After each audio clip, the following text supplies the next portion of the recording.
Can you just please state your name and what you play in the band? Yeah, my name's Jimmy and I sing in Polar Bear Club. How did you guys get on to the Take Action tour? Well, I mean, really simply, we were asked and available, you know, so like we said, yeah, that'd be a cool thing to do. Hey, buddy. Hey guys.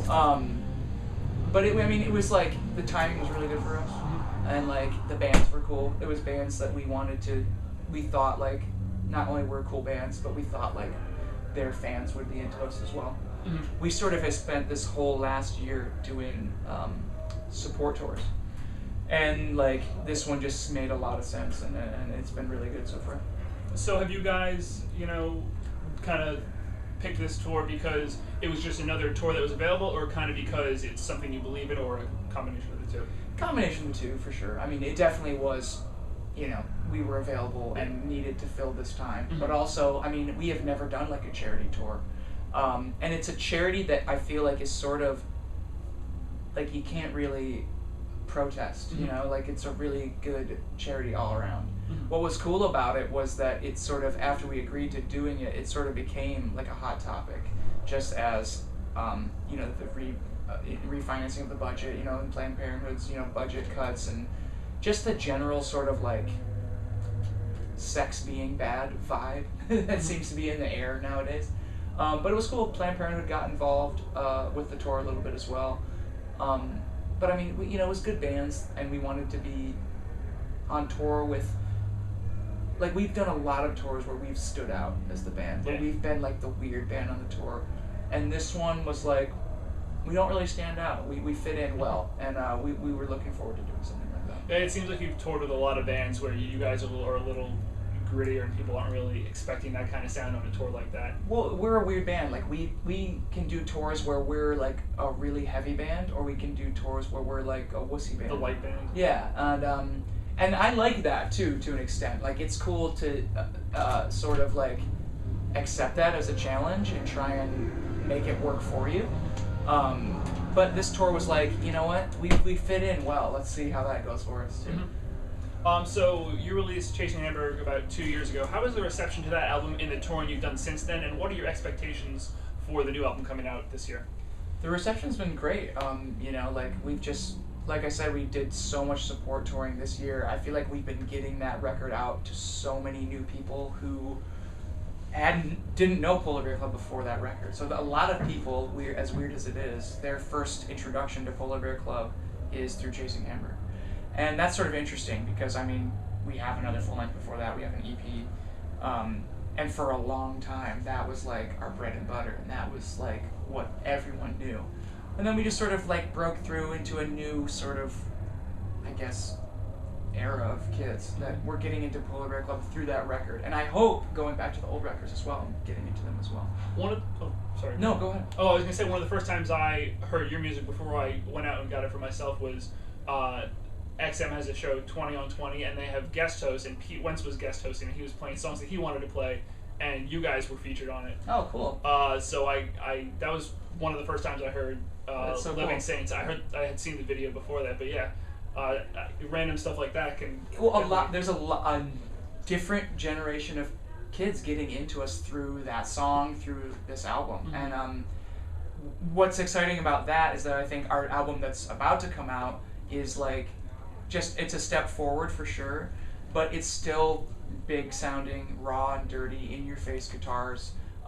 It's just a solid Polar Bear Club album, and I'm just really glad that the kids who got into us through Chasing Hamburg, the kids who liked the older records, are going to be coming together on this record, and I think that's really exciting. You guys are on British 9, which is a real, punk-friendly record label. I'm guessing that there was no real pressure to kind of push you guys towards the mainstream. They're just kind of letting you do your own thing and kind of work on your sound and not add anything or subtract anything, just kind of perfect what you guys do best. Yeah, they support us in everything, musically and songwriting, whatever. They have our backs 100%. It's weird because I'm not sure even like a lot of major labels like have a big hand in pushing a band towards a sound anymore. Because I talk to a lot of bands about that because it always interests me. Because I have some friends who their bands like recently signed to major labels, and I'm always asking them, did they like notes? Did they have notes on your songs? Like, did they want to change anything? And the answer is always no. They just were like, do your thing. Because I just interviewed Silverstein, and they said they were on Universal everywhere but here, and they just, they're releasing Silverstein records, and that's not really changing. Well, I mean, you know what? Like, the kids who are into our bands got into us because we followed our hearts and made music that we wanted to hear and made music that we wanted to play. And, like, there's no need to mess with that formula. So the writing process for this album, did it follow your past albums? Did you guys approach this a little bit differently? It was a little different. You like to think that you're sort of getting better at songwriting as you go, and I think we are. We're just like gradually getting better at the craft, I guess. But we demoed a lot more this time around. Whereas, on the first records, the guys in the band didn't even know what the vocals sounded like until I got into the vocal booth to record them. But on this record and a little bit on Chasing Hamburg, more so on the newer one, we were really working around the vocals, demoing the songs completely and just listening back and being like, well, let's change this to like, this vocal part here, or let's maybe change this vocal part to emphasize this. And then the big major difference was when we got to the studio, we did about 2.5 weeks of pre-production with the producer, Brian McTernan, and he had this super hands-on feel that we just never worked with before. And it was cool because our band is a total democracy, 100%, and that is a good thing. It's really healthy relationship-wise, but it's good to have like a central leader, to just sort of tighten up your vision and just sort of have someone to defer to just sort of be like, what do you think? And Brian was amazing. He was super passionate about the band, super passionate about the songs, and it was just really great to like take our songs and that stuff. You actually answered my next question. How was it working with Brian McTiernan? So it was great. Again, it was amazing. It was exactly what we needed as a band, and it was just, I love songwriting and just like collaborating, and to have like a new ear in the mix was really exciting. Are you guys all from Syracuse? You guys kind of all come together and call Syracuse home? One of us is from Syracuse. I was just reading that you guys are from Syracuse, New York. But yeah, well, the other half is from Rochester, which is about an hour and a half from Syracuse. Okay. But it's all about upstate New York. Yeah. So does that? I don't know what the upstate New York music scene is, but does growing up there influence the songwriting or the music writing for the band overall? Like through your influences from up there, or the music scene? Definitely. We grew up in that hardcore scene, and it was, when we were coming up going to shows, it wasn't a major market by any means, but there was certain bands that still made a point to go there because the shows were good. Like Strike Anywhere always came through, and Bane always came through, and bands like that, and like Newfound Glory and Piebald even came through a bunch. So yeah, we would be lying to say that wasn't a huge part of our influence. And we all grew up in different bands, playing shows together, playing in different bands together. We sort of have all been playing together in some form or another since we were 16 or 17. And yeah, it's definitely like affected our sound for sure. But in terms of the scene there now, none of us really live there anymore, so it's hard to say. But we love going back and playing there because it's just like, it reminds me of going to shows when I was younger. So kind of being on the road, I'm sure you guys are out on the road a lot. Has that played a bit of a more major role in writing songs? Because a lot of bands, they go home, they sit home and write songs. Do you guys find yourselves kind of finding a central location and like going to practice every day writing songs? Or are you guys better when you're on the road and kind of crafting songs as you go there? Well, the individual like songwriter dudes, like me and the two guitar players, like write all the songs and parts, and we sort of compose them together. Mm-hmm. We sort of are all writing stuff on our own here and there, at home, on the road. A lot of it is influenced by being on the road for sure. Lyrically, definitely. And then we'll sort of like, demo it out and, pass it around through email and whatnot. Mm-hmm. And then get together and just hash it out, work out all the kinks and demo it again and sort of sit on that and tweak that from there. But we say we would like to write on the road more, but like we don't really get sound checks during tours like this, so we don't have the capacity to really do that. But we make it work.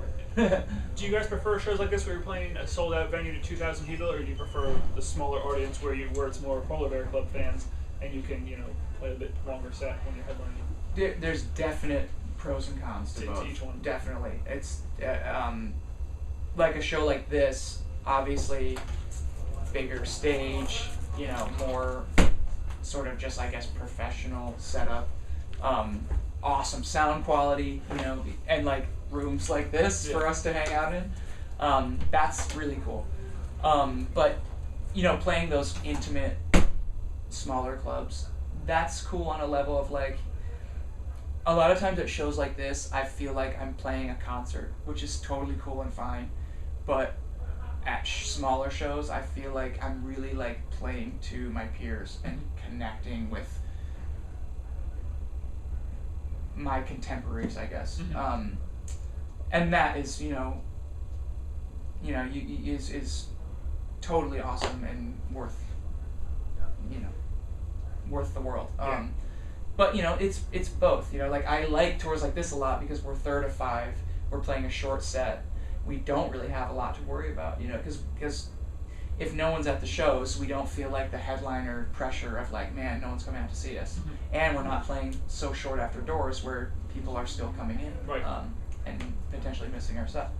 But there's pros and cons to both. We have done this for the whole past year, so right now we're sort of like itching to get back into that smaller club scene. And just kind of play the smaller venues, because I'm sure you need a balance between the two. Well, yeah, and people like have still like been coming up to us, at these shows and saying, "Man, you play such a short set. I want to hear this song. I want to hear this song." I mean, by the time we start headlining, we'll have 3 full-length albums out. So there's a lot of songs for us to play that we're looking forward to playing that we don't play in this setting. So I'm assuming you guys kind of get straight to the heart of the issue. You play, the songs that people have heard and a bunch of new songs from the new album to try and. Are you guys playing songs from the new album yet? We're playing one new song on this tour, but we have a half-hour set, so that's like 8 songs for us, and one of those we're doing as a new song, and it's going over really well actually. It's called "Bottled Wind" is the song, and people have been coming up and just really sincerely being like, "Man, that's a really cool song." But there's certain like songs that we like to play in this setting just because they do better. They work better in a larger venue. Yeah, and so we're trying to play some new songs that we haven't done in this setting before, seeing how those work. But yeah, the one new song is like the highlight of the set for us, just because it's fresh. And you're excited to play new material. Yeah. So you mentioned Bane and Strike Anywhere before. What were those some of your favorite bands? What were more like of your influence growing up and some of your favorite bands growing up? Well, when I get asked this question, I always tell the same sort of story. Like my first concert I ever went to was Blink-182 and Primus or something weird like that. I was like 15 or something. My dad told me. And then somehow or another, I think through like my older sister's friend, I have heard of like these shows, like these punk shows that took place in like VFW halls and whatnot. So I went to my first show when I was like 15 or 16 at a VFW hall, 50 to 70 people tops in there. And the first show I went to was Undying and Unearthed. It was like a really metal show. And this local band, that was a huge influence too, seeing a band from Rochester open for a band you've heard of. Yeah, and do really well too, and see like a community aspect, like seeing them with their friends, like singing along and piling up on each other and freaking out. And then the next weekend, the second show I ever went to was at the same venue. I just was like, this is cool. I'll come back next weekend. And the second show I went to was the Weaker Thans and Elliott co-headlining in that same room. This was right as Left and Leaving came out, and like I was so blown away because to see my friends at the metal show and to see them at the like indie emo show as stoked at both shows, that whole in between like just completely defines my musical influences. I was so lucky to have that spectrum at a young show going age. So yeah, I got into like metal and hardcore, but then I was also getting into like Get Up Kids and Jimmy Eat World and the Weaker Thans and Elliott and Sunny Day Real Estate and Texas Is the Reason and stuff like that. And it just was like, wow, you can like both, and it's good. It's interesting. So, what are the plans for Polar Bear Club for the rest of the year? You guys have an album coming out probably like late summer, fall. Yeah. And what are your touring plans like for the rest of the year in support of the album? Well, right when the album comes out, we are going to start a huge U.S. headlining tour, 7 weeks, something like that. Just tore the hell out of the record. And then after that, we're still putting together now. Like, ideally, we'd like to do that, maybe hit up Europe, headlining on the new record, come back and maybe hit a support tour over here, something like that. And then maybe do Warped in the summer or something. But before the headliner, we're going to go to Europe this summer, right before the album comes out, and play some bigger festivals and do some headlining shows and start promoting the album over there on that front. And then when it comes out, just hit the U.S. hard. How are those festivals overseas? I was talking to one of the guys from Silverstein about how it doesn't even there's no connection between you and the audience because you're playing 50 to 100,000 people. It's strange on that front, but the thing about festivals over there is that I feel like festivals in the U.S. is sort of a young thing. Like, Warped Tour specifically is a lot of younger people. But festivals in Europe seem to be, it's just what you do. It's what everyone does. Like, Reading and Leeds, doesn't matter who you are, you're going. Mm-hmm. And so there's a different, like, range of people at European and British festivals, which is cool because you're just playing to more people. Mm-hmm. But, it is a little strange to be playing on a huge stage with, like, a, barricade, like, 15 feet out. Yeah. It's not ideal, but, I mean, once you've done it enough times, you get used to it, and you learn to use it to your advantage as opposed to fighting it. Mm-hmm. You can just kind of any different size venue, you can use the venue to your advantage. Yeah. Like you said, playing the songs that kind of fit that venue better. That and just you get used to it. I mean, when we first started doing it, it was strange for sure because we were very used to that small club setting. But we've done so many support tours like that and so many bigger festivals like that. Then you just learn, like, it's not anything specific. It's just sort of like the way it feels and the way you sort of just even move and carry yourself on stage. Do you guys feel disconnected? I'm sure, like, on stage you guys kind of feed off each other's energy-wise. When you're playing a stage that's as big as you would play at a festival like that, do you guys kind of feel disconnected from each other? Does it become a problem? I don't. I almost feel more connected because on the smaller stages in the smaller rooms, we're so concerned about not hitting each other that it sort of feels like you're almost playing in, like, water or something, sometimes. But on the big stage that's another reason why I love tours like this. You have so much room to move around, run around, and everyone is safe and, like, you start, like, crossing each other, and you feel like, oh, he's coming this way, I'm going this way. I feel more connected on bigger stages because there's so much freedom and room to just do your thing. I guess if you want to look right at the camera, is there anything you want to add before we finish the interview? Yeah, you should. You're fine. She's scared, like, oh my god. We just put up a website for the album. It's clashbattleguiltpride.com, and that's where we're going to be hosting, like, all our video updates. When we get a song up online, it'll be up through there as well. So check it out. clashbattleguiltpride.com? Yep. All right. Thank you very much. Thank you.